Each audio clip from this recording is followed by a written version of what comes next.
This is us brainstorming ideas for our YouTube channel that this video will eventually go on. Yeah, it's kind of YouTube inception.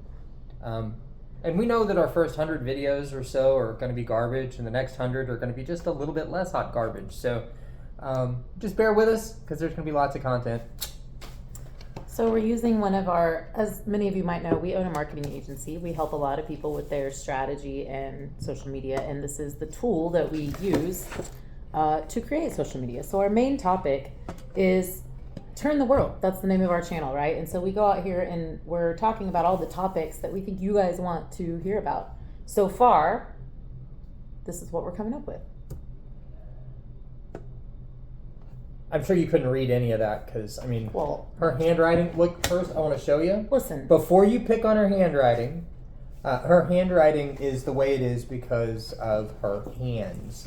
She used to have the most beautiful handwriting, and her hands have not been the nicest to her as time's gone on. So this chicken scratch right here means a whole lot to her, a lot less to me, and nothing to you. But Shut up. This would be my sandwich. So, anyway, one of the most important things to us is our recovery from alcohol addiction and various addictions, including food over the years. Actually, there's another topic, food addiction. Oh, yeah. Which also that's will why go with the physical health and fitness. Food. Yeah, you got a food over here. Yeah, but the addiction to food.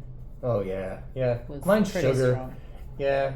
Mine's 5-gallon carbs. buckets of Reese's are my jam. Hey, my parents bought you that gift very lovingly. It was. And that's why I continue to eat it. They bought him, we'd been together a few years, and they bought him one of those Sam's size buckets of Reese's, and he Where kept did it it by sit? our bed for like almost a year. I would and wake ate up almost all of them. Yeah, you remember I'd wake up in the middle of the night and I'd have like peanut butter and chocolate Literally. just rolling out of my mouth. Like 4 to 5 freaking packages, sometimes more, on your bedside table. With what you've seen, I have no idea how you're still attracted to me. You just get better all the time, baby. I don't eat candy anymore. Hardly A ever. little bit. A little bit. Maybe I'll buy you a candy bar this weekend if you're a good boy. As we're talking about this stuff, okay, so right now we've got topical, we've got our addiction and alcohol recovery. We've got physical with health and fitness and whatever that says. That says mental health. Oh, Because mental health. physical, mental, and fitness health Yeah, it kind of all fall goes together. to one, yeah. Trust, just in general, is a big topic, and that covers so much stuff. I put that out on my social media asking women, especially, like, what do you struggle most with in your relationship? And I was really surprised. I was surprised to hear the word trust. It came up over and over. Yeah, I'm again. not. So trust with religion, with bills, with communication, with friends, finance, working together, traveling, friend relationships. Like, are you talking to that girl? Do you really have a crush? I think things like that are problems. Yeah, people. they are. You remember when we first started dating, we right after we moved in together, I was the guy that had a problem going through your phone. I was destroyed by the fact that you had relationships with guys before me. Well, and I remember one of the biggest fights was exes.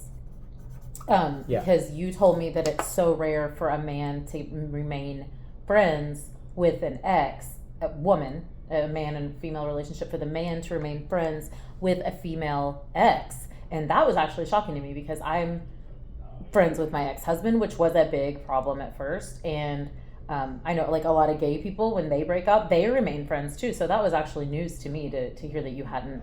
I mean, I'm glad now that you're not friends with your ex-girlfriend, but like, that was interesting to me. Yeah, it's. I just had a different mindset, and in a lot of ways, it's tough for guys to stay friends with exes because it's always kind of an open door, kind of waiting and hoping. But anyways, it's not that we're not even trying to go down all that road. I'm just saying, this is good for me to learn about what we want to talk about. Okay, the next one is hobbies and habits. So one of the ways, and by the way, this whole channel was birthed from a few things, but one of the things is I get asked all the time, would you have Joseph give my husband husbanding lessons? And I'm like, I mean, First he's of all, that great, doesn't work. but let's be honest, he's not that thing. great. He's not perfect in any way, shape, or form.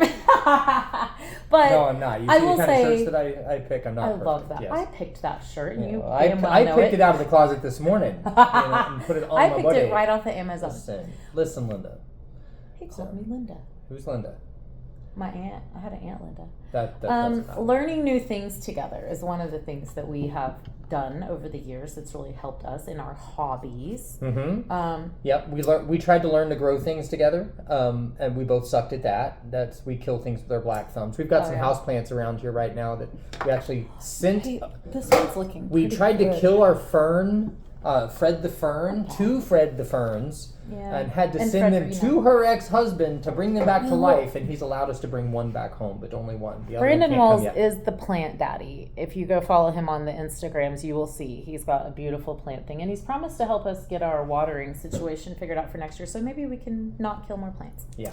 So we've taken that on. We took on scuba diving. I think dating in adulthood, I don't know what heading that goes under, but not a hobby. I mean, it could be a hobby. It's more like torture in adulthood. Yeah, it was pretty awful. But we'll have to cover that about. Because oh my god, how many stories do we have from Plenty of Fish? Whew. Plenty. Okay. We crack ourselves up. Fighting and talking. Yeah. That's going to be a big one. That's one nobody ever really sees us do, but we do fight. Our fights are a little bit different than other folks. It's usually this. She angry chickens me. He calls me an angry chicken. That's because that's the way stole my phone. Like that. Like an angry chicken. Well, maybe you're the angry cock. We're usually like...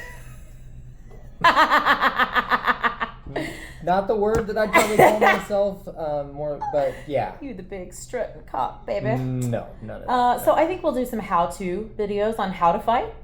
And how not to fight. Even video ourselves maybe having it. Like, you can't get mad at me if we start... Okay, well, just know that when you get mad at me when I pull out my phone or pop up the camera when we start bitching at each other, because we're going to have to catch some of that on camera. How to fight. It'll probably be... how to not fight. It'll probably diffuse things instantly. Oh my god, there's a camera out. Oh wait, we're good. No. Anyways. Demo fights, demo talks. I think that's more like, okay, we have a problem. We can fight about this, or we can talk about it. Yeah. And kind of how we work through our problems. Because I do feel like we're pretty systematic, not systemic. God, it's a virus. We get that feels like one. Systematic when we have a conversation about something we want to get from one place to another place. Yeah, definitely.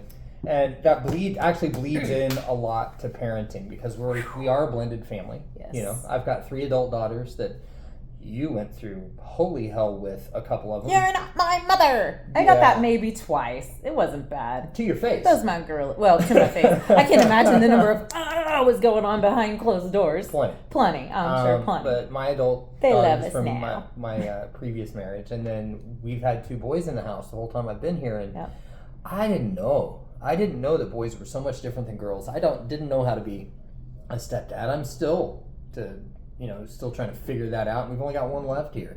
He's the gigantic man-child back there playing video games. But and in true transparency, that's probably been, outside of our addiction and overcoming that, that's probably our biggest fight. Is what typically happens. The road is Joseph's trying to father these boys, or now the one boy we have left, and I mama bear about them, and I assume this protector role, and I think a lot of that comes from my guilt and shame about what I put them through in my addiction, and wanting to cater to them and be a perfect mom and not disappoint the boys and give them everything they want. But Joseph's given me a lot of... When you grab the 240-pound man-child and say, "Eat my baby," eat my baby, there's nothing babyish left with this kid. Anderson! He has size 15 feet. Now let him do what he's doing. He's fine. But yeah, so we will be talking about a lot of things about parenting, co-parenting with the exes. That's been interesting. Stepkids, the his, hers, and ours. Yeah. Parenting adults, which I hate to let you guys know this, but it don't get no easier. It just gets different. No. Even when they're not in your house. No, but there's hope. You know, there's hope. There's hope. They figure it out on their own. They really do.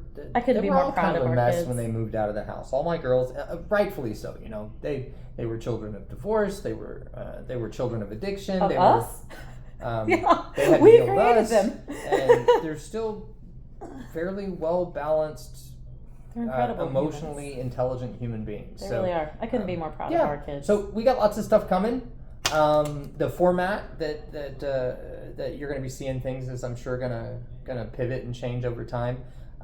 Beyond all that, we just like to be a little funny and silly. So hopefully you find our stuff entertaining and not just educational. We're certainly not marriage coaches. No, we are not therapists. We're not by coaches. No means professionals. We are divorcees that have each had 3 main romantic relationships in our lives. Yes. Remember the AOL thing. Okay, so if you're watching this, you were probably around our age. I would say you probably had an AOL address at some point.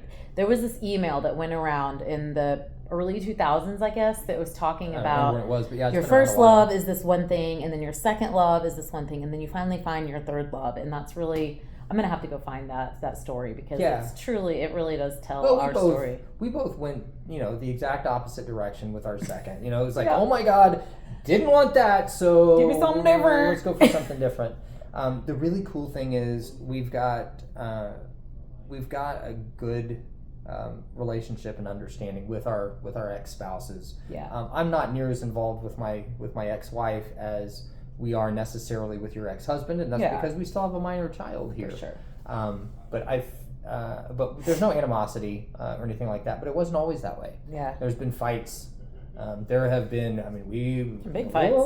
There have been 3 a.m. phone calls and. Yeah, we'll save a whole bunch of that because you'll get to see all the warts and stuff. So. One thing we are going to do, I will put out there, is that we're going to do at the end of, I don't know, don't. Well, we don't know how that's going to run yet. Well, we don't know how that's going to run. Yeah. Well, you'll get a perspective from both of us. We'll just say that. So. Okay. Well, I'm excited for this. Let's turn the world around. That's really the thing behind our channel, is that we hear so much about the problems in this world, right? Especially here in America, where we live in Oklahoma. There are problems in our schools. There's problem with our children. There's problems with addiction and communication and relationships. And we know that the change starts at home. To change the world, you have to change your home. If we want better kids, we have to be better leaders. If we want better businesses, we have to be better leaders. And your primary relationship with the person you're with most of the time, especially for us, because we live and work together, is the marriage. Mm-hmm. And so we feel a real passion and vision to help you with your marriage, because that's where it all started for us, was solidifying our relationship together and our love and our purpose together and individually, healing as individuals and healing together, which is really rare for a couple to heal, especially from addiction together. We share our sobriety date, April 1st, 2018. Yep. 2,300 days today, right? Today's I can't count. 2,300 days, I believe. Yeah, it's a lot of days. 99. Yeah. Yeah, that feels like a long time ago, but it was just over 6 years ago. So just over 6 years ago, we were a mess, and we'll be talking all about that. But can change in 6 years. Yeah, it's gonna be a lot of fun. All right, guys. Cool. So stay tuned for more. We'll have shorts, we'll have long form video, and we're here for you. So give us in the comments what you want to hear about. What do you struggle the most about in your marriage, in your relationships, and any of these topics we talked about. We're here to serve you. So let's turn the world. Yeah. Hey.